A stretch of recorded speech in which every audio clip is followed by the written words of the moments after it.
10వ తరగతి వార్షిక పరీక్షలు పకడ్బందీగా నిర్వహించడంలో చీఫ్ సూపరింటెండెంట్లు ప్రధాన బాధ్యత వహించాలని, ఉదాసీనతకు వీల్లేదని నాగర్ కర్నూల్ డీఈఓ గోవిందరాజులు ఆదేశించారు.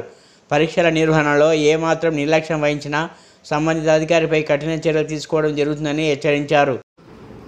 టీచర్స్ ఉన్నారు కాబట్టి ఖచ్చితంగా ఈ ఎఫర్ట్స్ అనేది లాస్ట్ వరకు పెట్టాలి.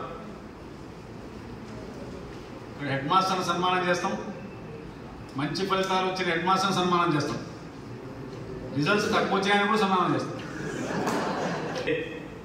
గవర్నమెంట్ స్కూల్లో మంచి పర్సెంటేజ్ వస్తుంది కానీ జీపీఏ మనం అనుకున్న స్థాయిలో రావడం లేదు. 10 జీపీఏ ప్రత్యేకంగా ఎవరైతే మంచి షార్ప్ స్టూడెంట్స్ ఉంటారో వాళ్ళని 10 జీపీఏ వచ్చేటట్లు మనం ప్రాక్టీస్ అనేది చేయించాలి.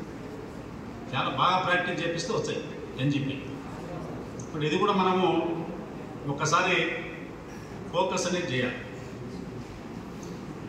సి గ్రేడ్ పిల్లల గురించి చెప్పినాం మనం. ఇదివరకు సి గ్రేడ్ పిల్లలు చాలామంది ఒక స్కూల్లో 5 నుంచి 10% వరకు ఉంటారు.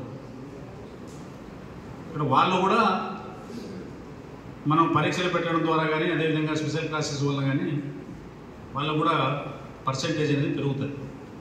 వాళ్ళేమో ఆశించరు, సి గ్రేడ్ పిల్లలు పాస్ అయితే సాలనుకుంటారు, వాళ్ళు మనకు ర్యాంక్ తేవాలనుకోరు.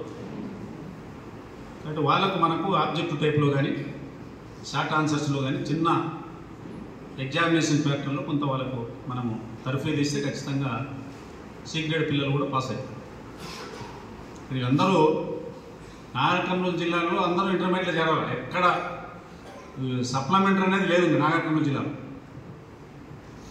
అడ్వాన్స్ సప్లిమెంటరీ అనేది ఉండకూడదు. మీరు అట్లా అనుకుంటే అయిపోతుంది. టైం సేవింగ్ డే ఒకటి లేదు. ఎందుకంటే కొంత మన వాళ్ళంతా రిపీట్ చేశారు, కొంచెం రిజల్ట్ ఇబ్బంది అవుతుంది, పిల్లలకు స్ట్రెస్ అవుతుంది, ఇమీడియట్ గా ట్రాన్స్ఫార్మ్ కాలేకపోతుంది.